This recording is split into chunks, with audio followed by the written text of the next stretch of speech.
I am the publisher of the West Side Gazette. That's Broward County's oldest and largest black-owned newspaper.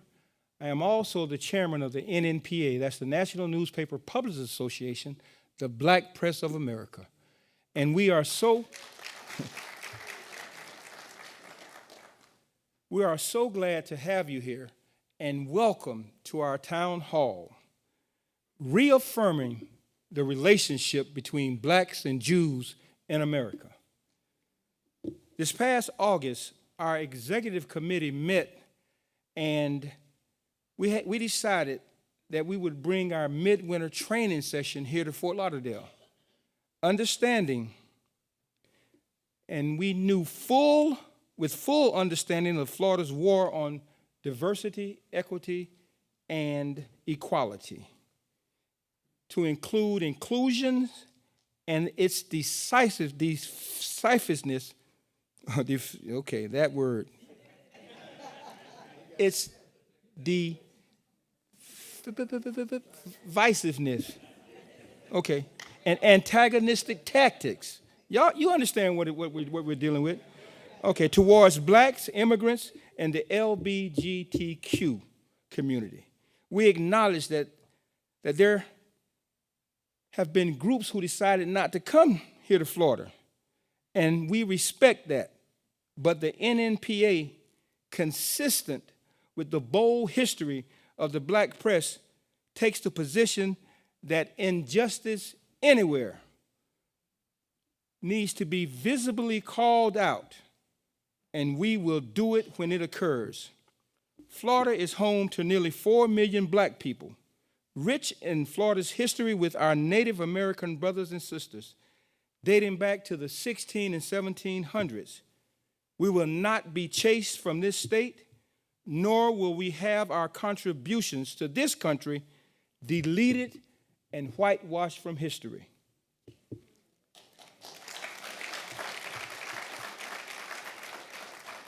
Why focus on the relationship between blacks and Jews in America, you ask? Well, I'm glad you did. In 2027, the black press will celebrate its 200th anniversary of the first publication, the Freedom Journal, out of New York City. It was the Jewish community that gave the Freedom Journal financial support for its first endeavor. Secondly, and more important, for today, the Jewish community marched alongside black people during the civil rights movement of the 60s and 70s. In fact, they, as did others, suffered the consequences of cruel beatings, incarceration, and yes, even death for the support. We need to re-engage. Hate didn't disappear. It went underground. It simmered. We need to fight anti-Semitism, homophobia, anti-immigrant, and any form of hate that rears its ugly head. Dylan Ruth, as he killed innocent parishioners at Mother Bethel AME Church, made it clear that the race war was beginning, and as he and others cowardly moved their hate to synagogues and other public places, attacking unarmed and unsuspecting people. This conversation should continue throughout the country, ultimately bringing in other marginalized, disenfranchised groups in our country as this nation wrestles with the past and the future. Blacks and Jews in America have a unique past, and it's time to re-engage. Our goal is to spark this dialogue throughout the country, and fortunately, it is already happening. In the town hall this evening is Mr. Matthew Anderson, Executive Director of Mosaic, formerly the Miami Coalition of Christians and Jews, and Mr. Evan J. Goldman. Evan is quite the character. If you know anything about him and his work in the community, you would love to call him your friend. Evan is the Executive Director in Public Affairs of the Jewish Federation of Broward. Thank you for what you do, and we look forward to working with you in the future. I'd like to thank all those that provided their support for this evening. Broward County, as well as the African American Research Library and Culture Center, Board H. Anderson High School, and the students that they have will be doing a skit tonight. BSO and the security team, Broward County Sheriffs and the security team, and the members of the Black and Jewish communities. Thank you so very much for coming out and participating in this. With that being said, allow me to introduce the mistress of ceremony for tonight's town hall, Ms. Terry Saunders, publisher of the Omaha Star News and the mother of MSNBC Simone. Ms. Sanders.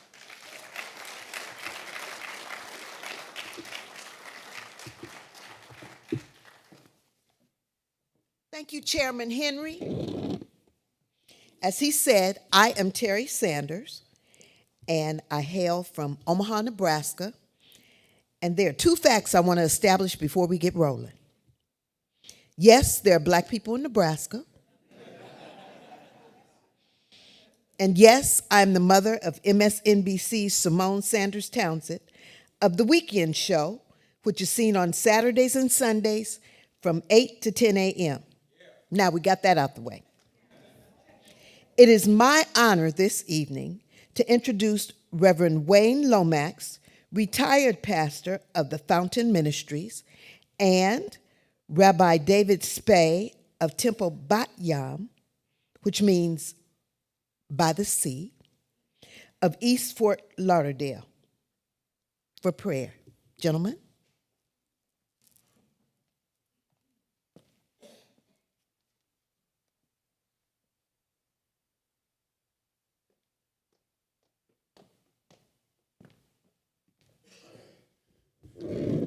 Thank you, Chairman Henry. Ms. Sanders, thank you very much, and good evening, my brothers and sisters.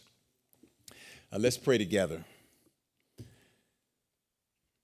Dear God, we gather here today in the shadow of a historic partnership born out of persecution and struggle.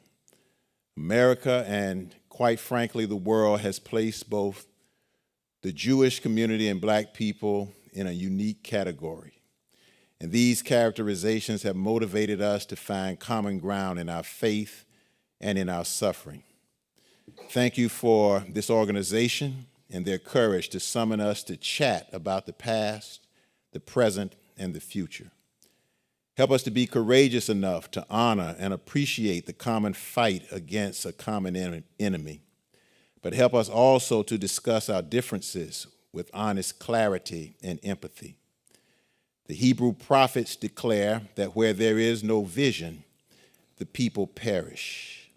Give us a vision that imagines no threat to our persons, property, or potential, because we are either Jewish or Black, but a vision that gives us courage to make prayer and work synonyms.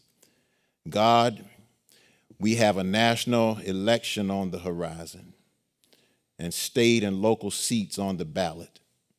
Help us to use the ballot to bring the vision to pass. And now, God, in the midst of all of this that is serious tonight, help us to laugh and enjoy one another as fellow human beings, struggling for authenticity, as all human beings do. Thank you for the justice of Isaiah and the grace of Paul. In this discussion, bless us with the humility of Moses and Jesus. For the precious gift of life, we give thanks. Amen.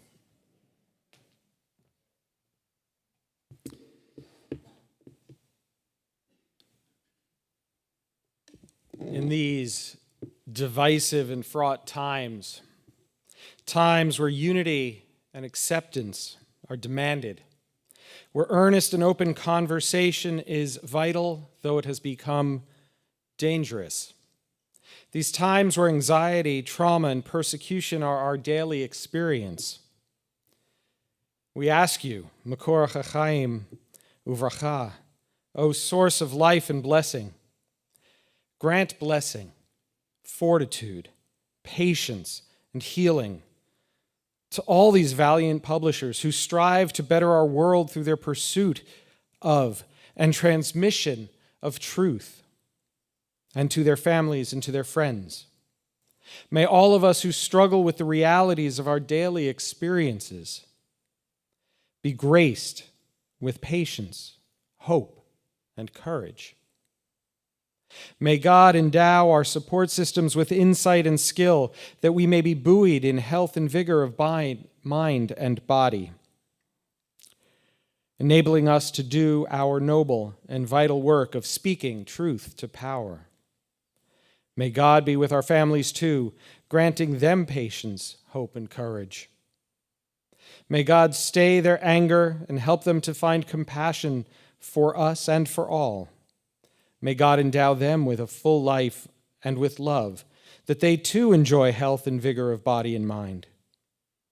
May God and humanity work together to bind up our wounds, to bind our world together, that we may know joy and we may thank God for the blessings of mind, body, and soul. And together we say, Amen.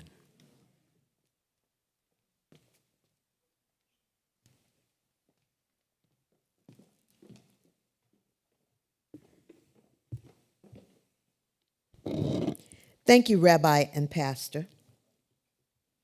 We are about to see a PBS video, which is short, a tribute to Goodwin, Schwerner, and Cheney by their parents.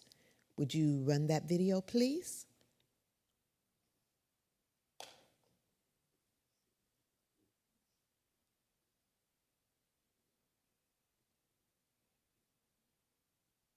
Technical difficulties.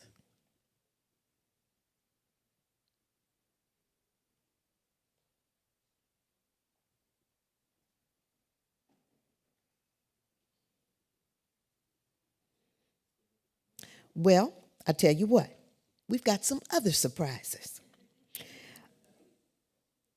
We have some students who have a monologue relating to Andrew Goodwin, Michael Schwerner, and James Cheney, the Jewish and black college students killed by white supremacists for registering blacks to vote in the state of Mississippi.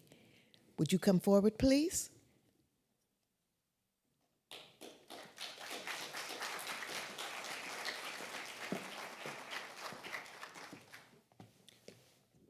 Good evening, ladies and gentlemen. Yes.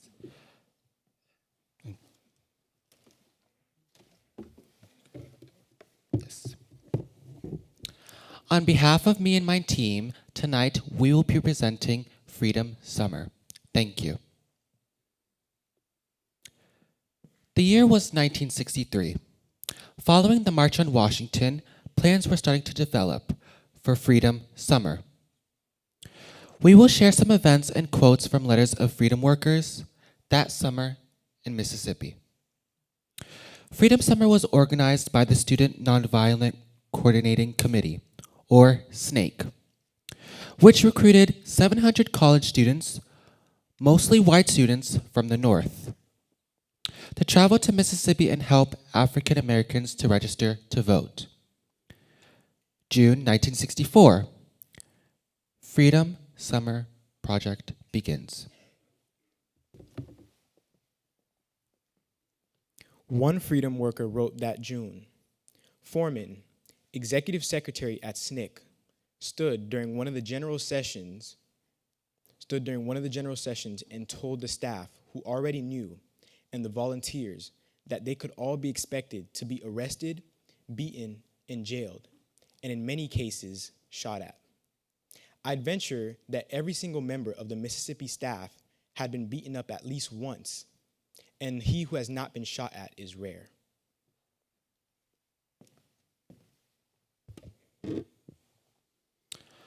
By late June, more than 40 incidents of harassment and violence occurred throughout the state. By July 1st, numerous civil rights workers had unfortunately been shot.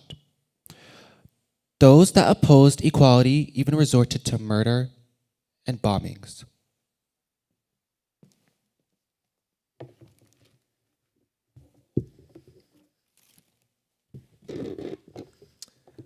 Another student wrote in a letter to her brother, "To my brother, last night I was a long time before sleeping, although I was extremely tired. Every shadow, every noise, the bark of a dog, the sound of a car. In my head, I feared that it was a terrorist attack. I believed that I heard the back door open and a Klansman walk in."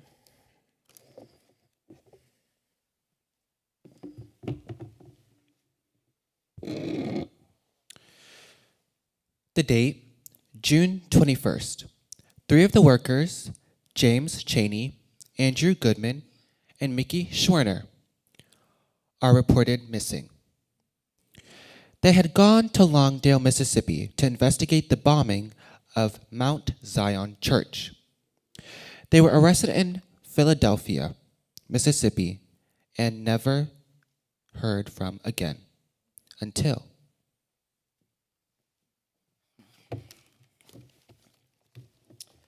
In a letter to her parents, one worker states, "We have also talked about what it means to be a Southern white who wants to stand up but was also alone, rejected by other whites, and not fully accepted by the Negroes. We've talked about their feelings, about how they feel about other Southern whites. One day, 3 white girls come to the school, and I asked them to understand how the 3 girls feel by remembering how they feel about other whites. We agreed that we would not stare at the other girls, the black girls, but we tried to make them feel as comfortable as possible.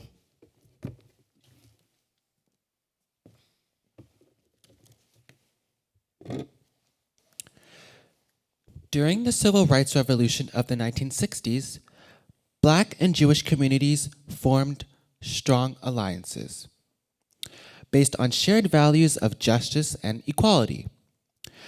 Many Jewish activists vigorously participated in and supported the struggle for civil rights, fostering positive relationships between 2 cultures for the advancement of racial equality. Thank you.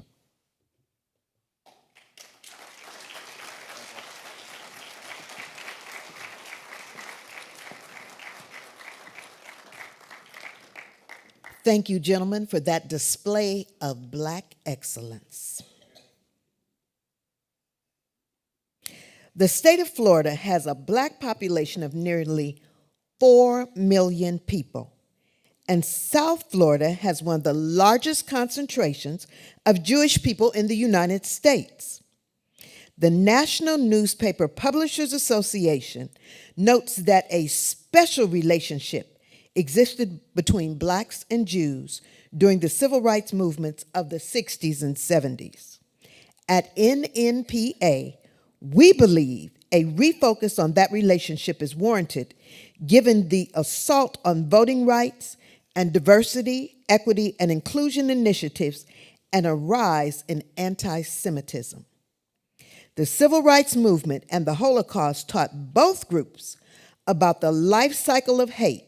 It simmers like a pot of greens, and it has never died. And it takes all of us to be vigilant in fighting the ugliness in all of its forms. Consequently, this town hall concept emerged to reignite a dialogue. We are here at the African American Research Library and Cultural Center to continue the conversation.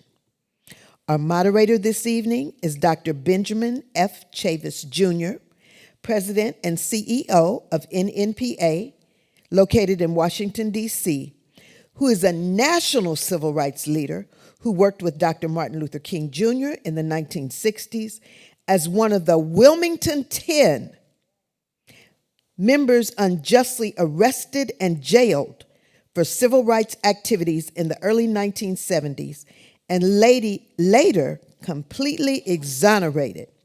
He will introduce our panelists. Dr. Chavis.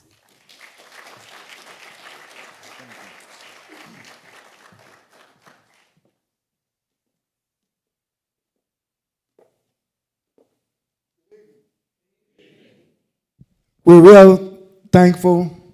Let's give our Mistress Ceremony a hand, Terry Sanders. Thank you.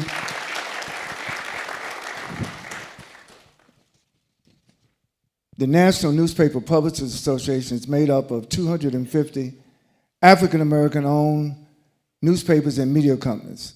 We have publishers here from all over the United States. I just want all the NNPA publishers to please stand and be recognized. All the publishers from New York, from Baltimore, from California, from Mississippi, from Tennessee, from North Carolina, from Washington, D.C., all over America. Thank you so much. We're going to get right into the heart of the program. And when this idea, as our chair, Bobby Henry, discussed, was first contemplated last August, even before what happened on October the 7th, we knew with the rise of anti-Semitism, with the rise of hatred in America, particularly aimed at black people and Jewish people, we needed to do something about it. As Chairman Henry reminded us, this year is the 197th year of the Black Press of America. 197 years. And we thought it was not only appropriate, but timely to have this National Town Hall meeting reaffirming the relationship between blacks and Jews in America. I first would like to bring up on the stage the Honorable Debbie Wasserman Schultz. Let's give her a hand. Great state of Florida. One of the leaders of the Democratic Party.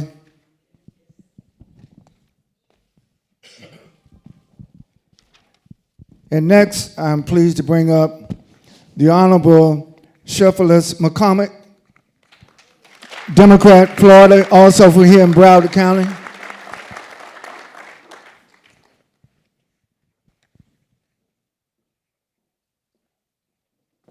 Thank you. Next, I would like to bring up Max Sevilla, who is one of the national vice presidents for government relations and advocacy of the Anti-Defamation League. He came all the way down from New York and D.C. Welcome, Max Sevilla.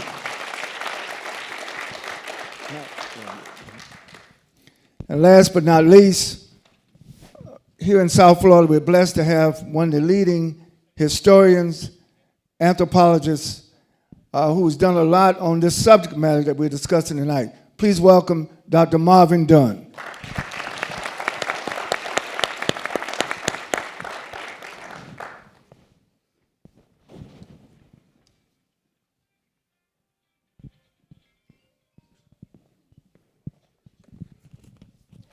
The event has been live streamed. If you could silence your phones. People are watching. If you're in the audience, you want your home people to watch, go to Black Press USA TV on YouTube. Or you can watch it at blackpressusa.com. Let all your friends know.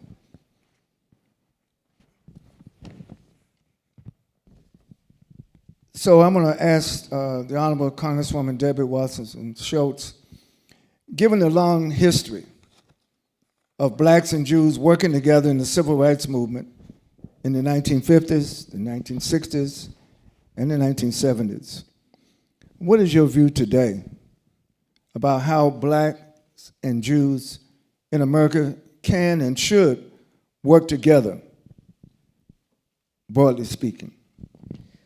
Dr. Chavis, welcome to Broward County. It's good to be back. We're happy to have you here in South Florida, and to the ADL leadership and Dr. Dunn. It's really an honor to be able to share a stage with you, and thank you for your remarkable historic work and dedication. Dr. Chavis, I also want to just express my deep appreciation for your longstanding work and commitment on this topic, bringing the Black and Jewish communities together, using the forum of leadership that you have through not only the Newspaper Publishers Association, but the Black press more broadly.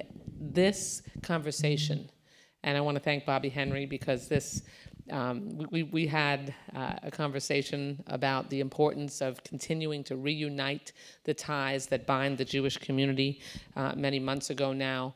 But this forum and the National Newspaper Publishers Association is the essential vehicle that we can have this kind of dialogue. And I'm so thrilled to be able to join my colleague Sheila Sheffilis McCormick as well.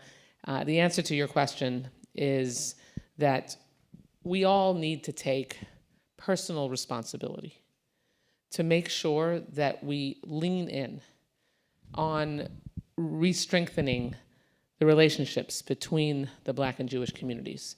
We can do that through forums like this one at the leadership level, but it's also incumbent upon us as individuals to try to make sure that we can bring Blacks and Jews together in less formal settings, make it our personal responsibility to have dialogue in the parlors of our homes, in the community organizations, to decide to host programming that can bring our communities together and make sure that we're there for each other in non-stressful and non-violent times, so that strengthens the relationships we already have, to ensure that what has naturally occurred through instinct to be there for one another, like when the Jewish community leadership and many rank and file Jews instinctively came down to the South to fight for the civil rights of Black people who were being discriminated against and harmed and beaten, like HBCUs did when in the 30s and 40s there were no universities in America that would employ Jewish refugee professors who had come from Europe. Or admit them in school. Or admit them in school, exactly. But who did? The HBCUs. And so and our ties go back even further than that. So it's essential, whether we're fighting the current voter suppression efforts that exist today, including the pernicious oppression that goes on in this state under this governor, whether it's passing a law to stop the implementation of a constitutional amendment that would ensure that former felons who had their rights restored would be able to have that right to vote restored, and they passed a law making it even harder to ensure, and then they started arresting people using intimidation tactics, and they passed a law that eliminated the automatic vote-by-mail ballot sign up, so that now everybody in our state has to sign up again to vote by mail every year. By the way, if you have not yet done that, please go to browardvotes.gov and make sure that you check to see whether you are signed up to vote by mail.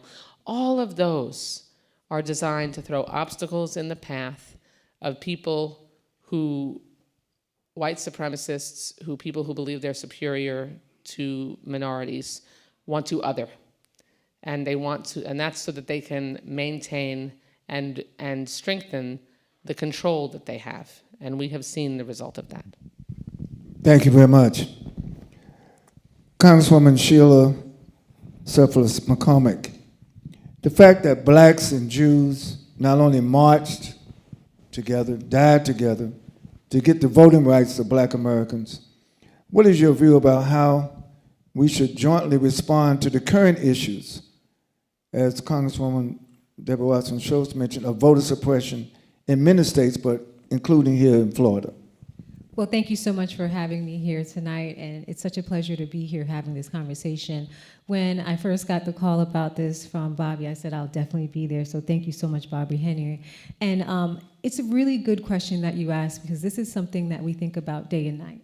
How do we restore and teach our children who are disconnected about the history of our ties and why the alliances are necessary? How do we teach our kids in this generation that you could never win alone? You have to have a coalition. And I remember when I was growing up and I had my first opportunities when I was in law school, who gave me the opportunity to intern? It was actually one of my Jewish mentors. When I was looking actually for which law school I got to go to, who was actually directing me? It was one of my Jewish mentors. But somehow along the line, there's been a disconnect in the generations. And I see this when I talk to my children and I ask them about different situations going on, and they feel like there's a distance. And they said, you know what, Mom, we've been fighting this by ourselves for so long. We've been fighting, trying to make sure we can vote. We've been fighting against George Floyd by ourselves. We've been fighting this diversity and equity inclusion so we can actually get into schools and get jobs. And they're telling me about this fight alone. And I said, you know, you only feel like you're fighting it alone because you're not stepping away and seeing who your comrades are. So I think it's going to take a level of intentionality for us to fight that. As of right now, when we see these laws that are put forth where we can't give people water in South Florida, when you're standing to vote in early voting on an August day when it is hot, and you're standing there for hours trying to express your legal right to vote, and we can't give you water while you're standing there, that's a form of voter suppression. When everyone's sitting there waiting for their absentee ballots to come, and they know this is how they vote because they have to take care of their kids, drop off their mother, they have to go to work. And so they wait on that ballot so they can exercise their human right to vote. And they don't know it's not coming this year. They don't know that it's not going to be there and they'll miss that opportunity. That's voter suppression. When we think about the task force that was sent to police all the voter fraud, where did it go? Into our neighborhoods. And unfortunately, it felt like we were fighting alone. But truthfully, we should have reached out more. And so now, as I think about what can we do going forward, every generation has to understand that we must recommit ourselves to partner with each other every single time. That means my generation has to realize that we can't win alone. The Jewish community has been there with us, and they will be with us moving forward, and recommit.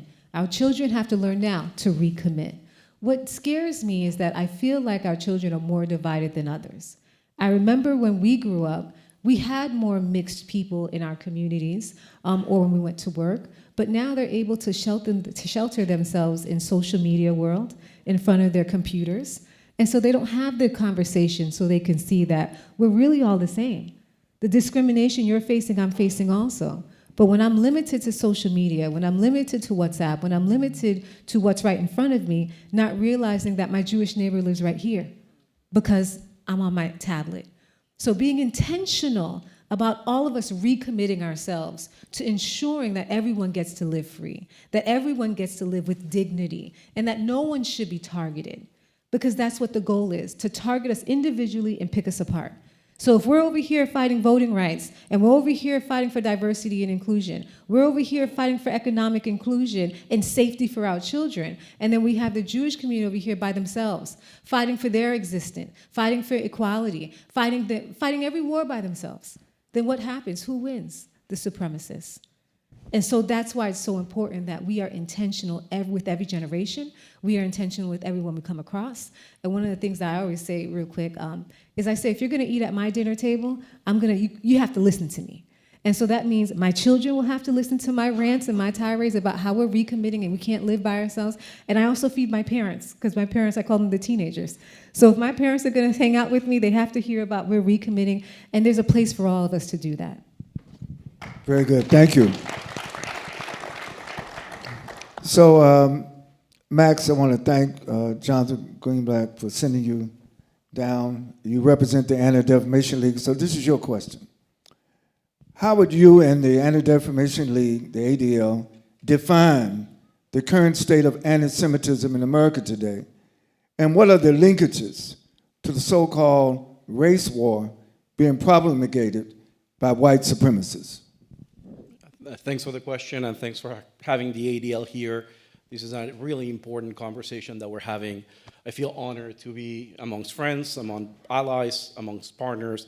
For me, it's I traveled today from New York City. I lived in DC for 23 years, but I started here in South Florida.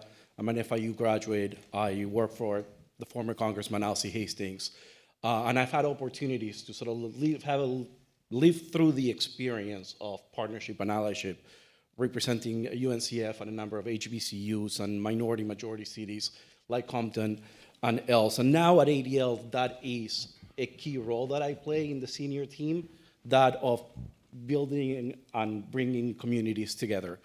Anti-Semitism today, it's at record levels. What we have measured at ADL over the past 3 months since October 7th has been alarming. We account for over almost 4,500 incidents of anti-Semitism over the past 3 months. that is almost a 300% increase in anti-Semitism. And what is really chilling and alarming is that over the past 5 years, we've been seeing that same sort of increase in historic anti-Semitism. So anti-Semitism have been going up like this, and then it spiked through the roof over the past 3 months. But it's not a unique experience that the Jewish community is facing. I mean, yes, these past 3 months has been unique, but, and I'll share my own and ADL's own experience in fighting hate and extremism coming to all of our communities.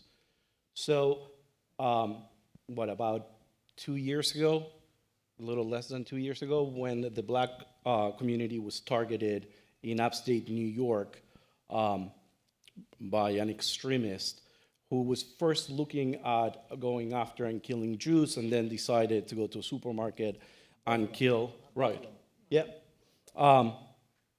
So ADL was one of the first organizations to go to Buffalo, be on the ground and show support for the Black community. We were one of the first communities to come together and build a coalition together with the National Urban League and the NAACP and the Asian American community and the Latino community. And together we called for the White House to pay attention to the level of hate and extremism and how it was affecting all of our communities. So ADL, together with the leaders from this diverse coalition, went to President Biden to sort of reflect on the level of hate and together cost action.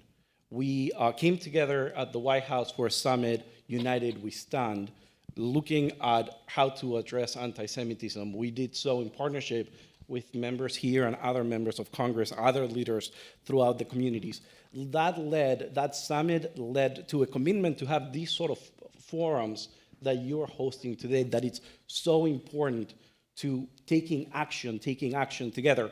And it led to ADL partnering with Reverend Sharpton and other civil rights leaders and marching together at the 60th anniversary of the March on Washington, where we convened thousands of Jewish leaders and tens of thousands of other allies and partners in the fight against hate and extremism against all of our communities. So what I'm trying to say is that there's a realization from ADL that hate involves us all. It's someone that hates the Jewish community, hates the Black community, hates the Latino community, hates the LGBT community, and we can only fight that sort of hate. We can only be true to the promise of this country if we come together.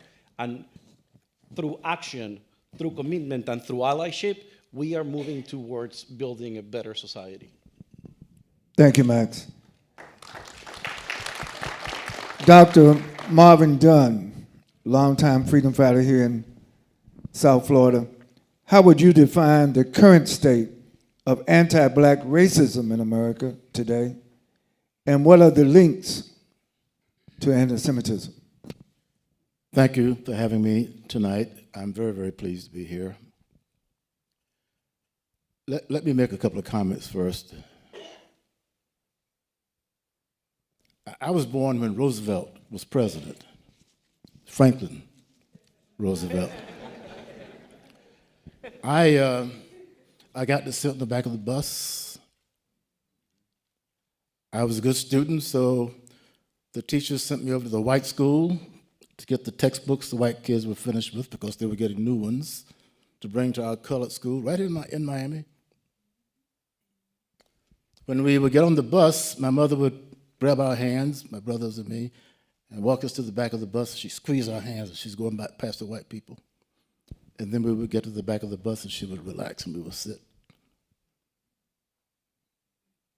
My dad was a migrant worker. He didn't like white people. My dad had 5 sons, no daughters. Didn't like white people. Can't trust them. Name one of them. Wait, Pop, you can't trust any white person? Name one of them. But Pop, aren't there some good white people? I ain't seen none yet. I was raised with that. A cracker stabbed in the back in a second. Then I found out that when my mom and my dad were courting, Some white guys tried to run them down with a truck, and my dad had pushed my mom into a ditch and fallen on top of her to try to protect her. And that stayed with him his whole life. Until we moved to Miami. And we were cutting yards on Miami Beach. That's what we did. And we cut yards other places too. But when we started cutting yards for Jews, it was different. They would give us water to drink. They would let us come to the house if it was raining. The first white person that I heard call my father Mr. Dunn was a Jew. Everybody else called him JC. And when my brother graduated from high school, the Jewish family that my mother worked for as a maid came to his graduation. The only white faces in the room. I have a daughter who's Jewish, and I have a daughter who's a Muslim. You want to come to dinner one night with us? What is the state of race of anti-black feelings in America today? Terrible. I never thought. I'm 83 years old. I served 7 years as a naval officer defending my country on aircraft carriers. I never thought this moment would come. But here we are. Here we are. Because we have, well, let me not get started on DeSantis. I'll try not to call names. But I'll just say this. However bad race relations were in our country and in our state, they got worse when this man got elected governor. Because he intentionally played upon race, using it as a political weapon to try to gain the White House. Thank God they're sending him, why don't y'all take him back wherever y'all came from? And he's coming back here to mess with us for 3 more years. But he made a difference. He went further than Trump. And I don't care people, well, DeSantis is not a racist. The racists think he is.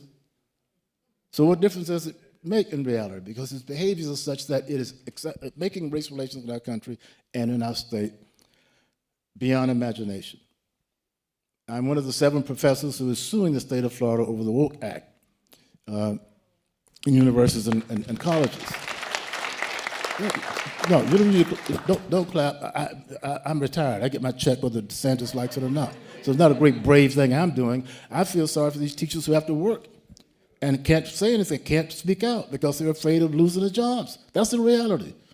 Who would have guessed such a thing could happen in our country? I'll say this and I'll be quiet, I think.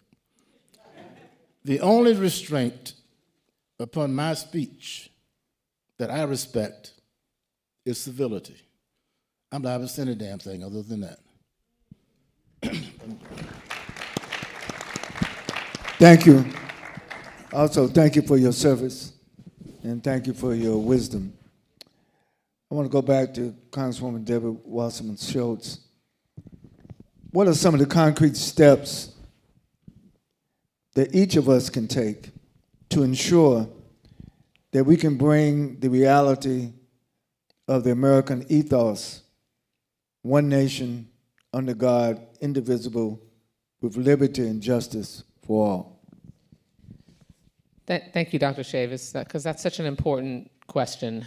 It's what we're raised to believe is the ideal of the United States of America. And we know that all of us don't live under that ideal or reap the benefits from its notion. Both Congresswoman Sheffield and Mr. McCormick and I talked about intentionality, leaning in to ensuring that we can re-strengthen these ties and ensure that we're stronger together when we move forward. And the way in which we can ensure that the ethos that we are indoctrinated to believe in, that we have liberty and justice for all, and that we're out of many, one, e pluribus unum, our motto for our country, is by, like I said in my previous answer, taking personal responsibility. One of the things, we can't just talk about the importance of having the Black and Jewish communities have a strong relationship. We have to take specific steps to ensure it. So, for example, I have the privilege of being the founding co-chair, along with a number of my colleagues, Nakima Williams of Georgia being one of them, of the Congressional Caucus on Black-Jewish Relations.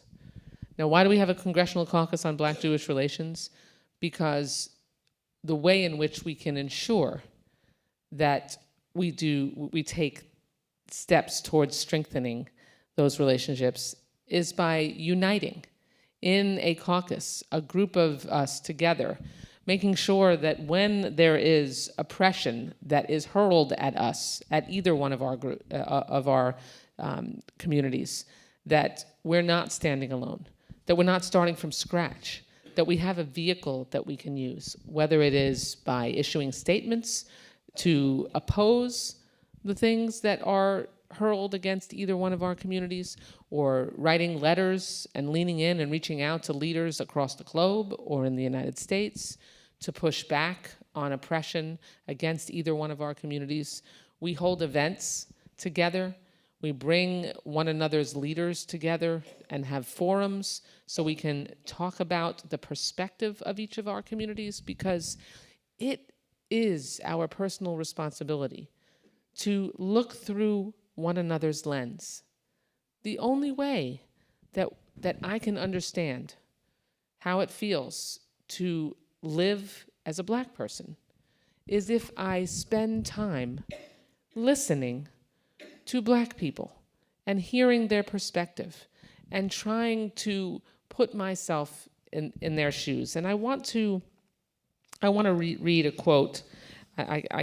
This is an important quote from Coretta Scott King, who said that because Blacks and Jews share a common heritage as two of the most oppressed minorities in the history of humankind, any viable coalition for social progress in America must include both of these groups if it is to be successful.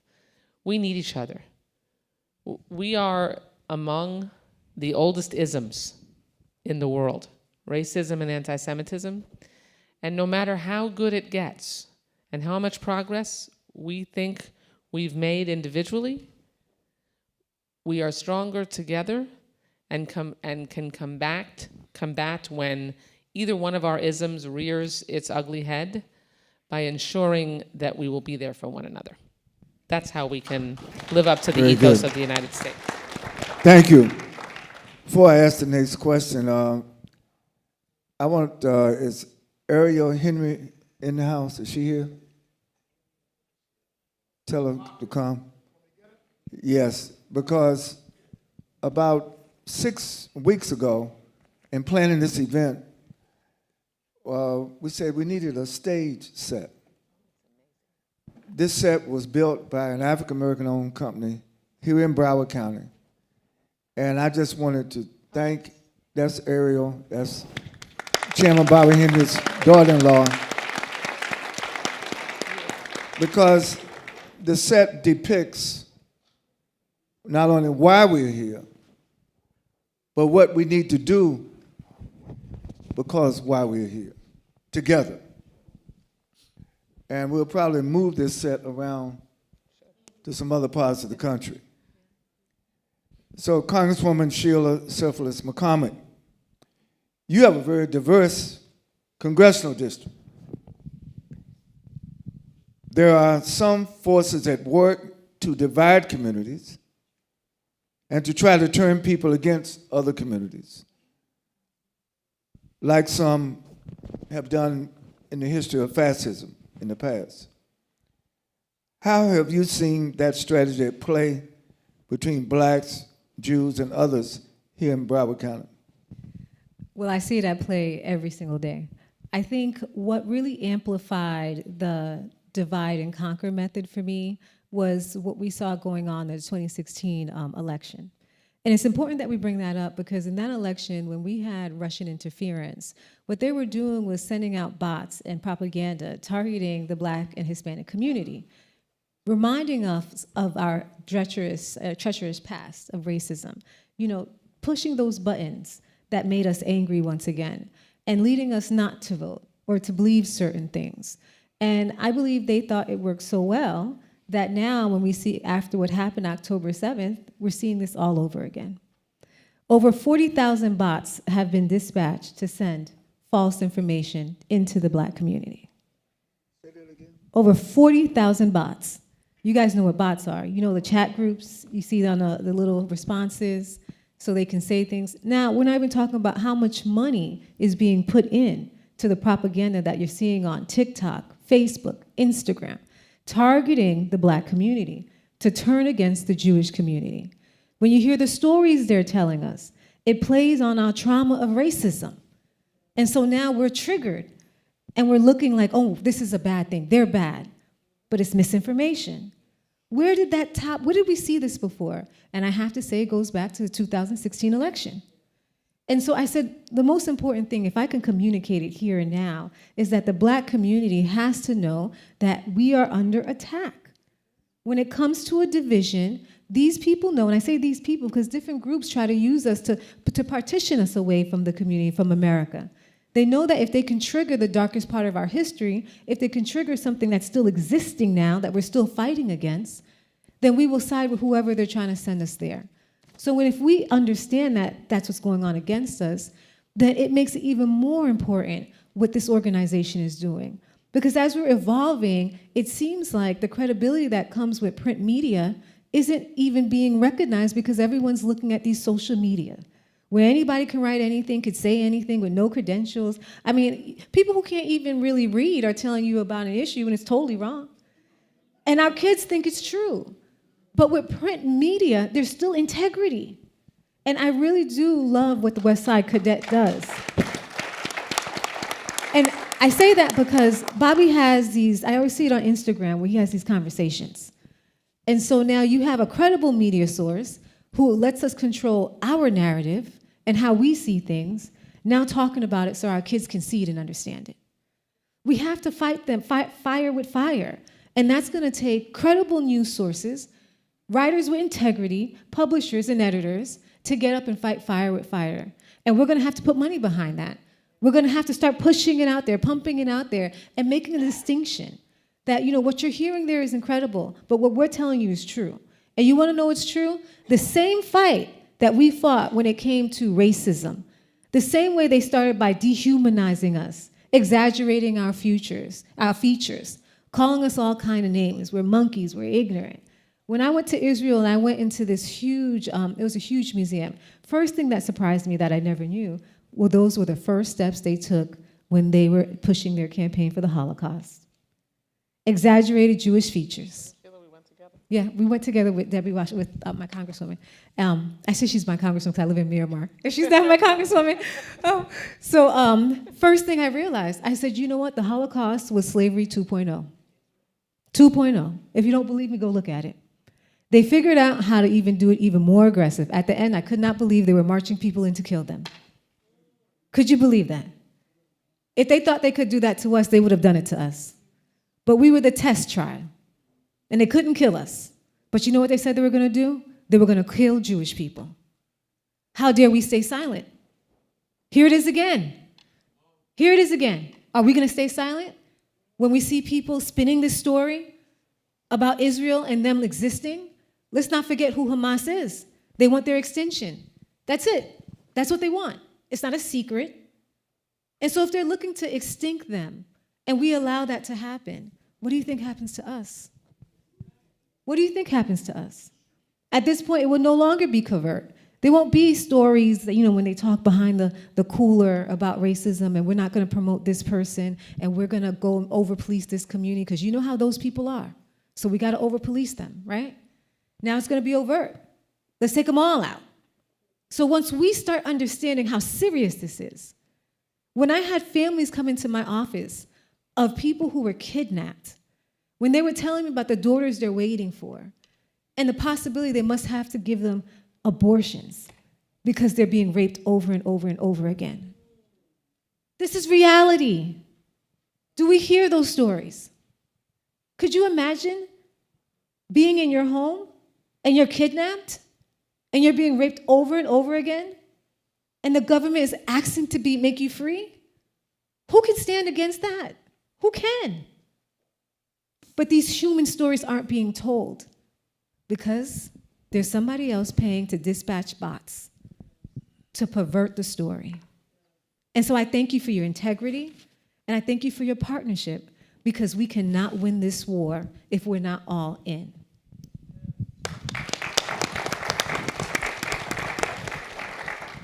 Thank you very much. And before I go to Max, I just want to say to both Debbie and Sheila, if you remind me all protocol,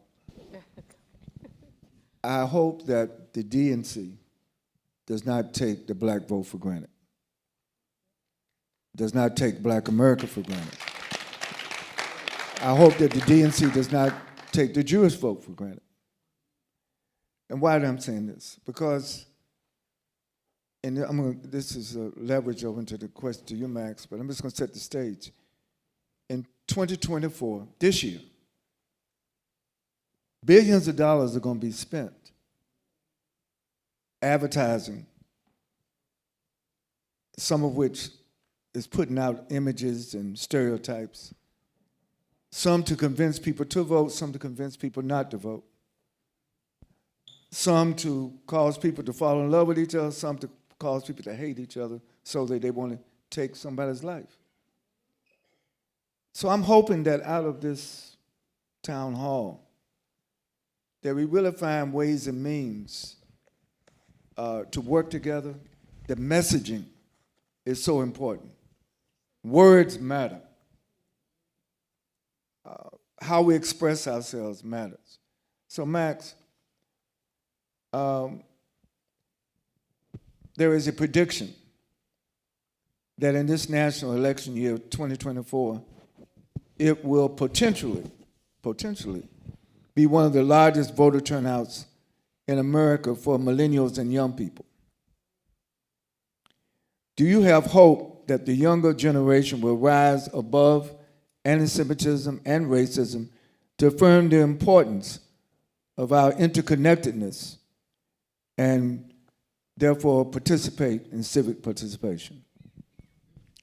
Yes, absolutely. Look, I think that voting is the medium for us to pursue our rights and our destiny, and therefore it's critical to encourage youth and everyone else to go out and vote for their interests, to go out and speak their voice, speak their mind, vote critical. This election will be as critical as any other in history. I think that it'll be the determinant of the future of our communities, of ourselves, of our families.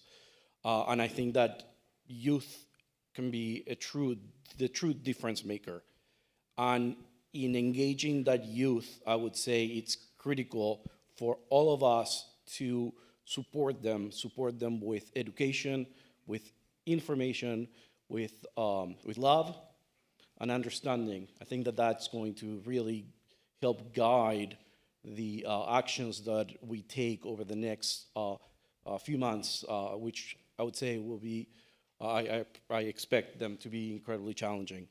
And since we're talking about youth, I also wanted to say that this moment in time, and I'm reflecting to your previous question and your current question, I want to open up and sort of share the feelings of the work that we're doing here, because the moment it's really fragile. And you know, at ADL, I lead our government relations work, I lead our community engagement work, and I'm leading now our campus work. And I don't know if everyone here is aware, but like Jewish parents and Jewish kids, those that will determine our future, will partner with all of you, are having these very, very frightening conversations. Ones that I know that we can all relate to, about safety, about love, about understanding. They're going back to schools, going back to K through 12, going back to colleges and universities, under fear of threats and safety. And I think that they themselves, but all of us, we are responsible for ensuring that all of our youth, that all of our communities, and I mean all of us, feel safe, feel embraced, and feel like their future is hopeful, that their future is something that we all grasp and fight for and champion. And so we are at this very, very pivotal time where the youth is the future, where this next election will be pivotal and critical. And I would say that we all need to commit to playing a critical role of ensuring that the future is that which we wish. May I say something about that too? If you don't mind? Dr. Dunn, chime in. Thank you, Max. You know, I'm thinking, taking off on your point about, and the question, what can be done? In Miami, we have, on Miami Beach, the Holocaust Museum. I used to take my classes there. It's incredible. We also have in Miami the old slave quarters, where 200 slaves were enslaved in Miami. I think the Dade County school system should require every student in high school to go to that Holocaust Museum, and every student in high school to go to that slave building, because there they may experience the feelings that are related to these experiences. If we don't educate kids to go beyond just knowing the facts of what happened, but also being able to identify with the feelings as well. What do blacks and Jews have in common, basically? Suffering. We need to understand and feel and see each other's suffering, which means we need to go to the places where we suffered, or at least places that represent that suffering, so that education becomes imbibed with feeling and not just facts. Well, thank you, Dr. Dunn. That was a good segue, because I was going to ask you this. What should we be doing to further counter book bans and the whitewashing of American history? What have you found to be the most effective strategy to overcome this, not only in Florida, because, you know, Florida's taking a lead, but it's in other states also.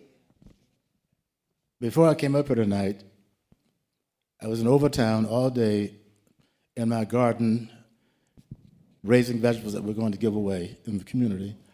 And in this garden that we have put together, we're going to be giving away banned books every weekend, starting in February, going through the whole year. We have thousands of banned books that have been given to us to give to people in the community. As a matter of fact, before I came up here, because I was out there watering, just put the grass in and got the cabbage going in and all that, I said, I should wear these brogans and these overalls right up to this meeting with these newspaper publishers and show you what it looked like to come out of the field when you worked all day. But it's great work. It's great work because we're preparing a place to teach the truth. We're calling it the Teach the Truth Garden, and it opens on February 3rd, and we will be giving away banned books all year. That's one of the things that we can and will do. Very good. So, Congresswoman Wasserman Schultz, both the honorable congressmen work in Washington, D.C. It's quite a place.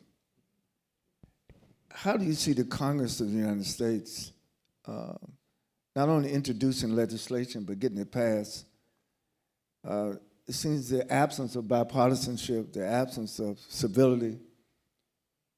How can we get things done in America? And what can blacks and Jews in America do to help promote the right pathway to get things done, to make the quality of life for all people? Ooh, thanks for the easy question, Dr. Chavis. I appreciate that. I know you can handle it. I think that, and I know this is not a partisan event, but it shouldn't be lost on anyone that the overwhelming majority of black elected officials and Jewish elected officials are Democrats. We have 57 CBC members? 60 now, 60 CBC members. And then there are also, I think, 4 Republican black members, right? We have 26 Jewish members. 24 are Democrats, 2 are Republicans. And so I wish I could say that the answer to your question is that, we can take the practices that we have been discussing this evening and, encourage outreach across the aisle and sit down and work together, given that the lopsided nature of our community's representation in elected office. Most of that work is occurring on the Democratic side of the aisle, and that's where the values we've been talking about seem to have come to rest.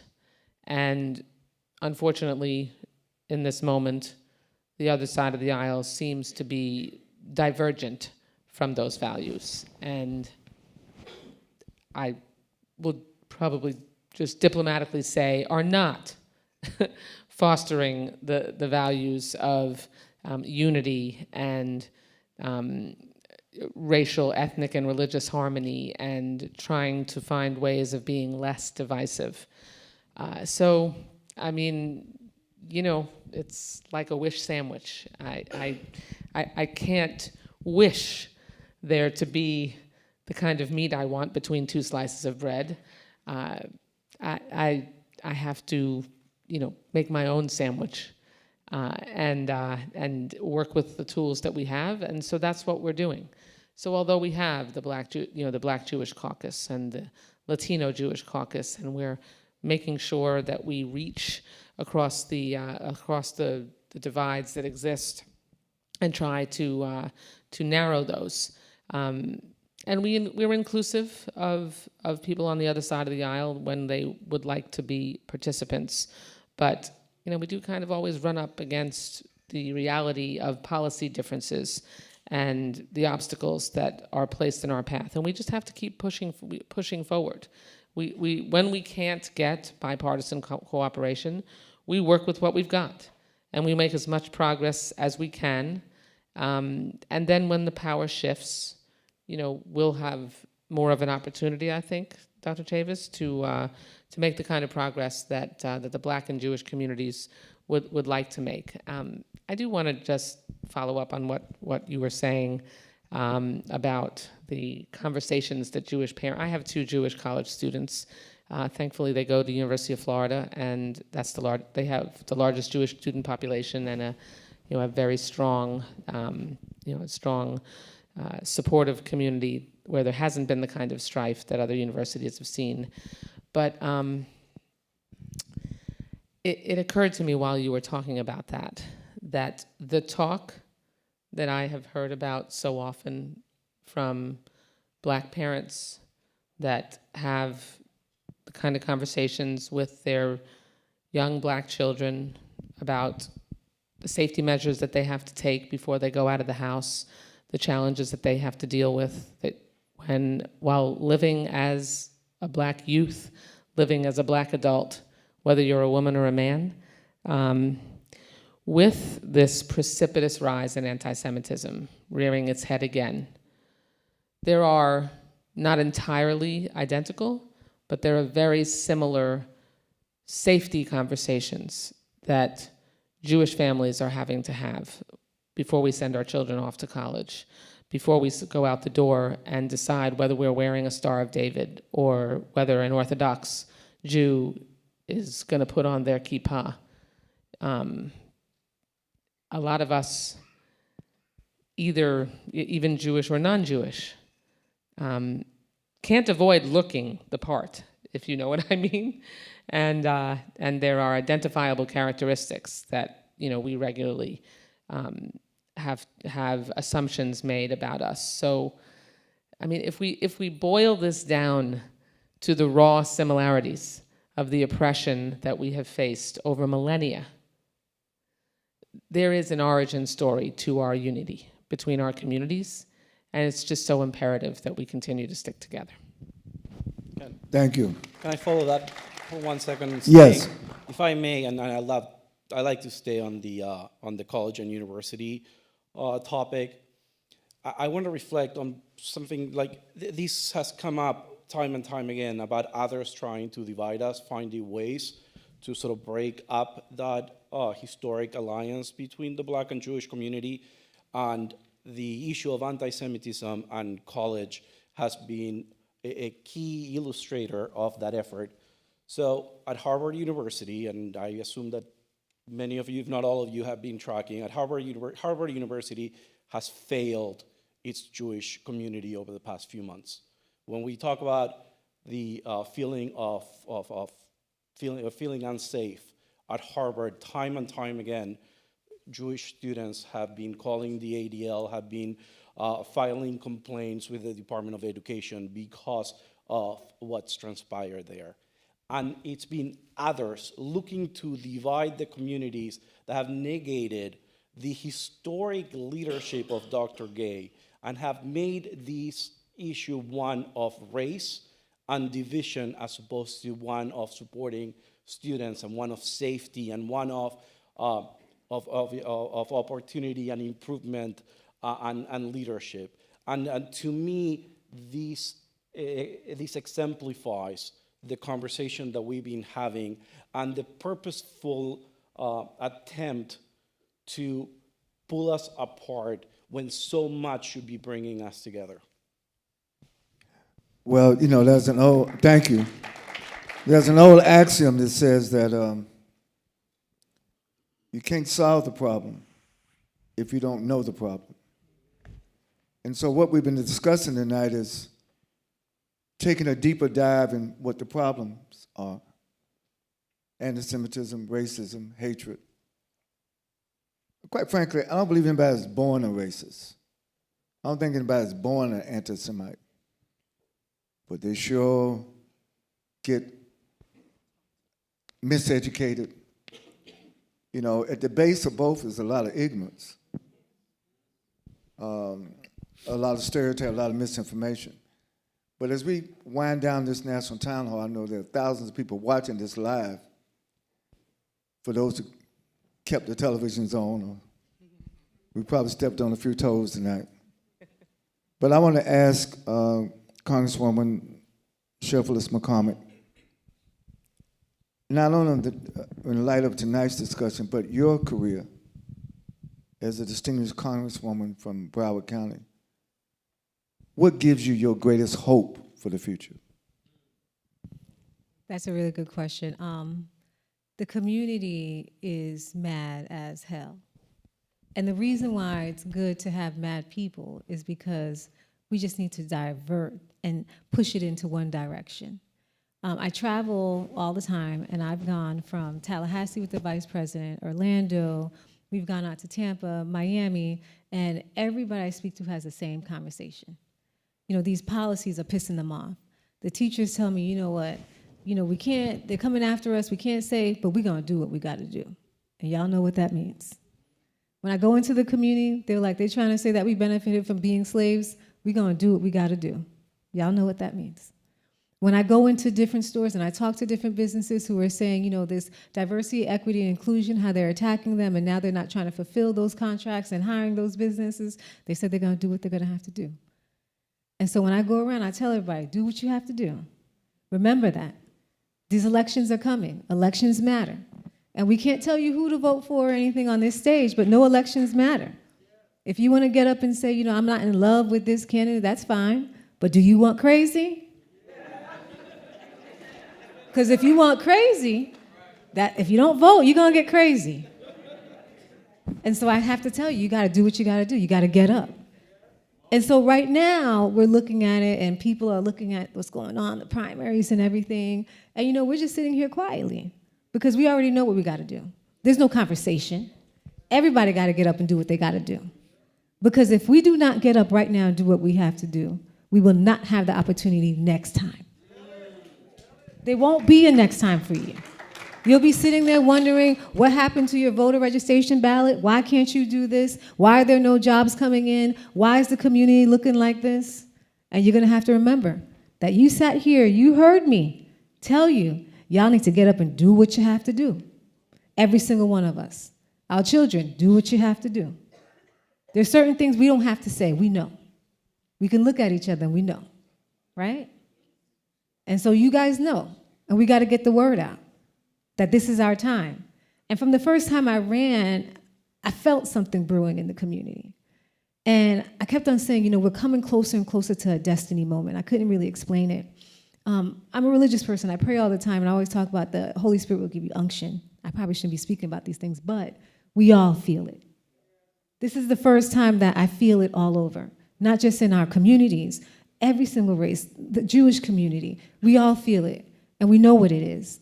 When I speak to my colleague, Debbie, she feels it, she understands it.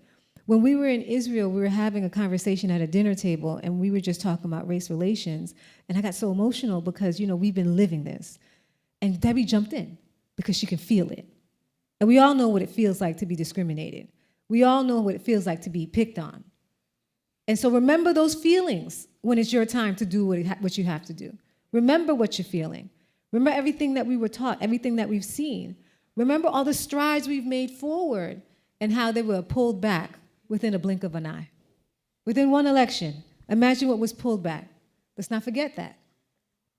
And so I say this to say that what gives me the motivation every day, what invigorates me every day, is that as I walk the community and I see people getting angry and some of them are saying, they want to give up, I know we can turn that anger into the right direction and change our trajectory. I know we have coalitions now who are ready to join. Back then it may not have been time, but right now it's our time. For every one of us, Jewish communities, Black communities, Latino communities, they're coming for all of us. They didn't leave anybody out this time. Look at this year. Was anybody left out? They talked about gay people, they talked about Black people, they talked about women, they talked about Jewish people. They didn't leave, everybody got touched. Just to let you know what the goal is. The goal is white supremacy. Don't forget that. It's white supremacy.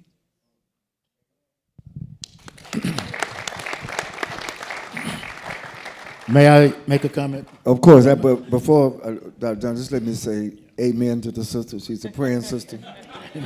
Amen. Go ahead. There are two counties in Florida that could have led to Donald Trump not getting elected president. Broward County and Gadsden County. If the Black vote in those two counties, Gadsden County is I think the only county in Florida that's majority Black, and Broward County with its heavy Black vote could have turned that election over. Trump won Florida because the Black vote didn't turn out. So you say do what you got to do. We didn't do it the last time. Very important point. And we're about out of time. I just wanted to, first of all, thank all of our panelists. They've been very good. And I think that as we close, I think it's fair to say we need to continue this discussion. I think it's fair to say that really we're all blessed, not cursed, to be able to not only to have this dialogue, but to envision how we go forward. We do have work to do. We need to get out the largest vote or turnout in American history. Democracy is on the ballot. The future of our nation is on the ballot. And I think that if we can have the word to go forward from here, that we're not going to, as we used to say in the 60s, we're not going to let nobody turn us around. Come too far now. So listen, I've gotten the signal. I see, is that Ted Deutsch out? Yeah. From the American Jewish Committee? I know you want to come up and say something. So we're going to close out. I just want to profoundly thank each of our panelists for taking time out of their busy schedules, flying from different cities. And on behalf of the Black Press of America, on behalf of the National Newspaper Publishers Association, we gratefully thank each of you. God bless.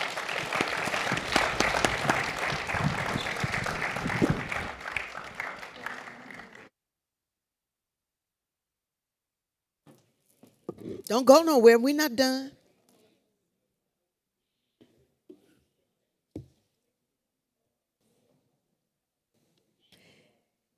As they take the pictures, we would like to invite for closing comments the former Congressman Ted Deutsch and Matthew Anderson, Executive Director of Mosaic.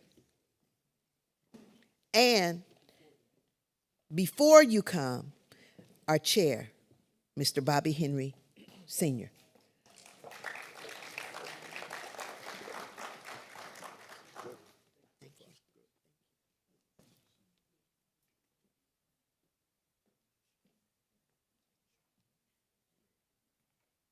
Okay, I want to do this. We didn't introduce the students properly, and I wanted to do that. I wanted to say to those students, and I know they're not here, they left, but I do see the principal, Mr. James Griffin, and his assistant principal, Ms. Alexander Aris. Did I say it correctly? Okay, so I want to say that I want to thank you. Those students were Wally Joseph, Jermaine Esty, Jordan Frederick, and Ben Thomas Olong Bourget Day. I guess I got that right. I'm glad they were here for me to mess it up. Okay, but and we really want to thank Arlick and his staff, and thank you so very much, Reverend Lomax and Rabbi Spey, for those prayers. They were really felt, and I really want to thank you. She didn't know I would say this, so I'm not going to mention her name.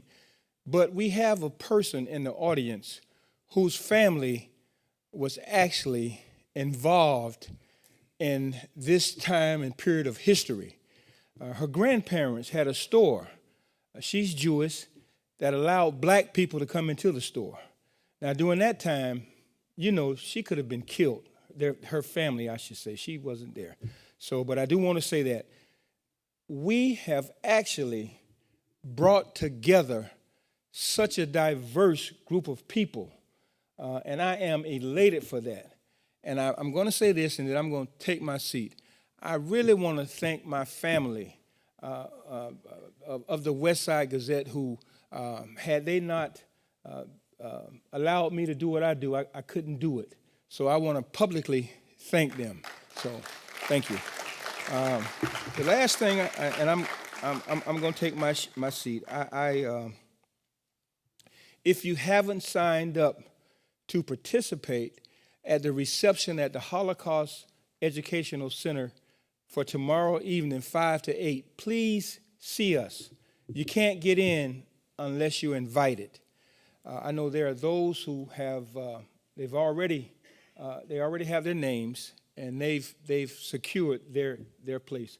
So if you really want to go and see some history and have some good kosher food and some kosher wine, then see me so I can get your name and stuff, and you'll be allowed to be a part of that. So again, I want to say thank you from the bottom of my heart to allow us to begin this conversation, such a needed conversation. And though difficult it may be, even when the farmer breaks ground, there is some turbulence. You know, there is some physical labor that must be done. There is some sweat and some discomfort. But we need to have this conversation. If we don't, we're going to find ourselves in some deep cow manure. So again, thank you, Bertha, and thank you all.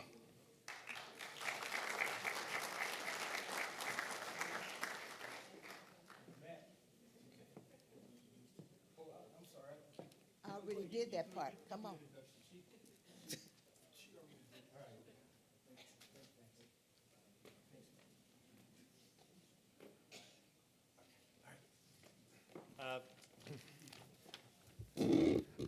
Good evening, everyone. I served in Congress for a long time, and I know that being asked to speak after a really good conversation that features two members of Congress saying really smart things, and someone and others from the community saying really smart things, and then having the chair of the whole event come up to thank everyone for coming, this is the wrong time for me to be speaking. So I'm going to be really brief. But I'm really glad that, and I apologize, I was coming from somewhere else and couldn't be here for the whole conversation. But Sheila, where'd Sheila go? You got to do what you got to do. And I'm honored to be here with my former colleagues and with all of you. I was just thinking about a story that sums all this up for me. My first week in Congress, we had a vote on a resolution on the House floor marking the anniversary of the founding of the Student Nonviolent Coordinating Committee, SNCC. And the way votes work in Congress, probably you guys know this, they call the vote, then they hold it open long enough for everyone to vote. 15 minutes, usually extends beyond that. Have they fixed that yet? No, so it sort of goes on for a while. So they announced that we're having this vote. I went over to John Lewis, first thinking, I can't believe that I get to serve in Congress with John Lewis. And then I walked over, I said, John, this resolution is really just about, it's really just honoring your life's work. Do you mind if I just sit with you while the vote is taking place? And John, who I think hero to all of us, dear friend, John, of course, said, no, please sit down. And I was brand new. And for the next 20 minutes during this vote, because I had met him just a couple days before, told him a little about me. So for the 20 minutes during the vote, he talked about what it was like to attempt to register black voters,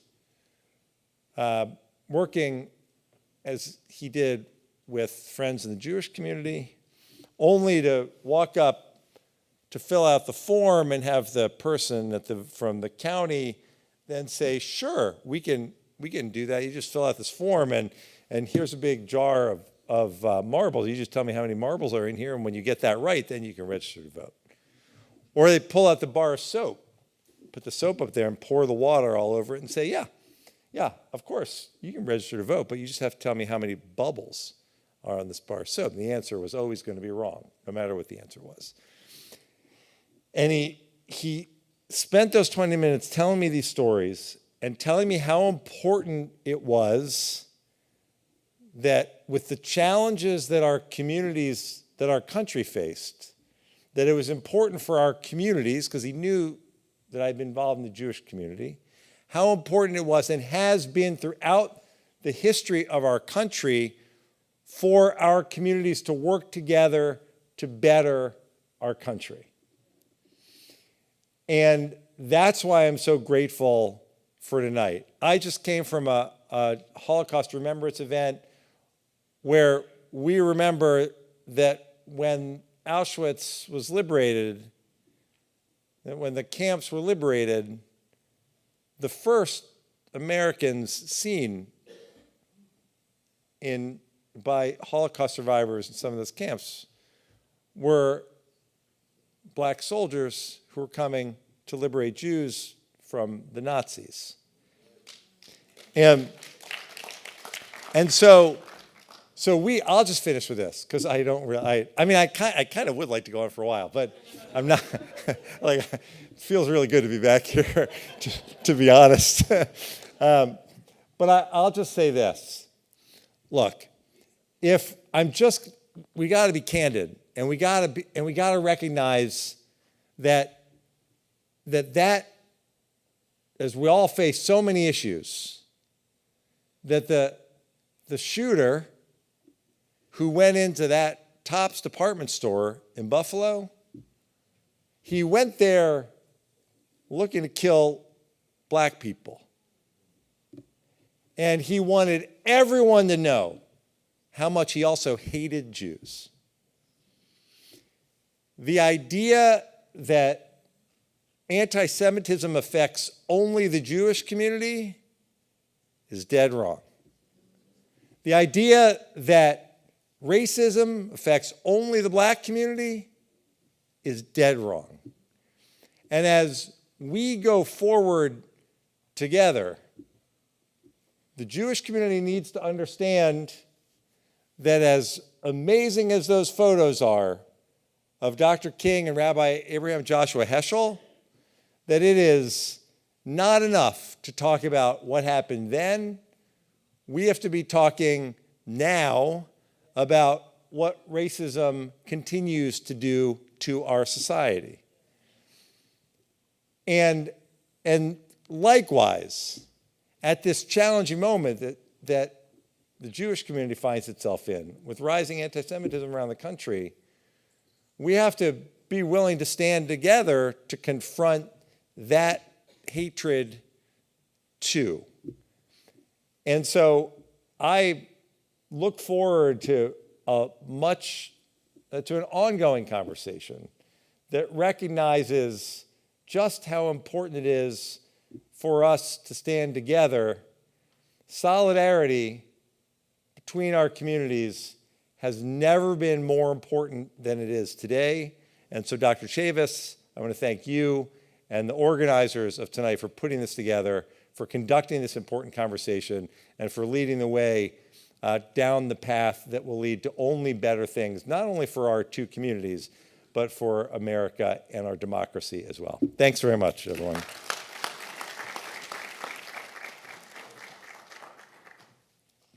Good evening. My name is Matt Anderson, and I lead an organization called Mosaic Miami in a far-off place from here called Miami. Our organization has been around for 90 years and came about when a group from the Jewish community and a group from the Christian community came to fight hate, and organizations like the Ku Klux Klan that continue to haunt our country and our communities. Sitting over there the whole time during this presentation, I couldn't stop looking at Dr. King and Rabbi Herschel in front of the Capitol, holding something as holy as the Sefer Torah. And that reminds us that we're all here today because we have a calling, and we've said we're all in. Congresswoman Wasserman Schultz, I've looked up to you since I was a kid. And Congressman Sheffield McCormick, you're a force, and I think we're going to be new friends. But when it comes to Black and Jewish relations, the word that came up today was intentionality and recommitting ourselves. And Senator Deutsch brought up John Lewis, who taught us all about good trouble. But we're going to have to take that a step further and accept good tension. In order for us to recommit to one another, we have to get to know each other again. And that's not so complicated. It might be uncomfortable, but it takes a cup of coffee, and it takes an open mind. And it doesn't have to be a large scale. It takes constant curiosity and willing to say that this is the way I'm programmed, but these are my lived experiences, and it's okay to say I'm wrong, and I'm okay to go back to my community and say that I'm wrong, and this is the truth.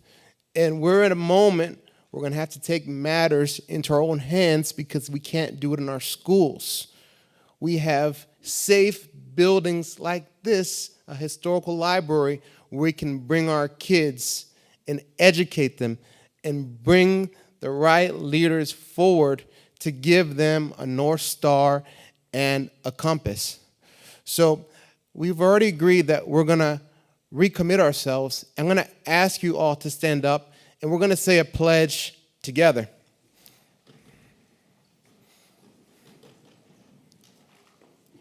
Let's put our hands up. I am fully committed to do the hard work to bring the Black and Jewish communities to communities that need each other, need to know each other, and will make sure that we work together moving forward. And we all say amen. Thank you.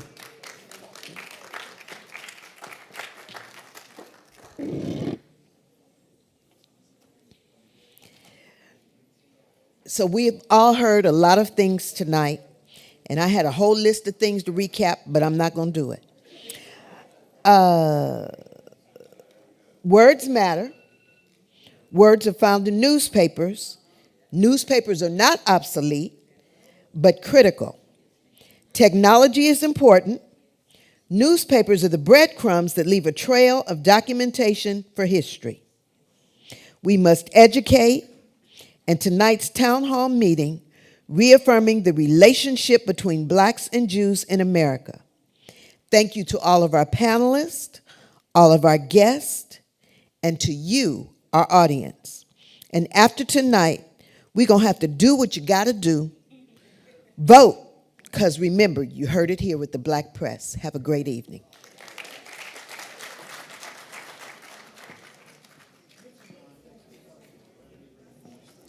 Oh, the food is still out. That means I can eat.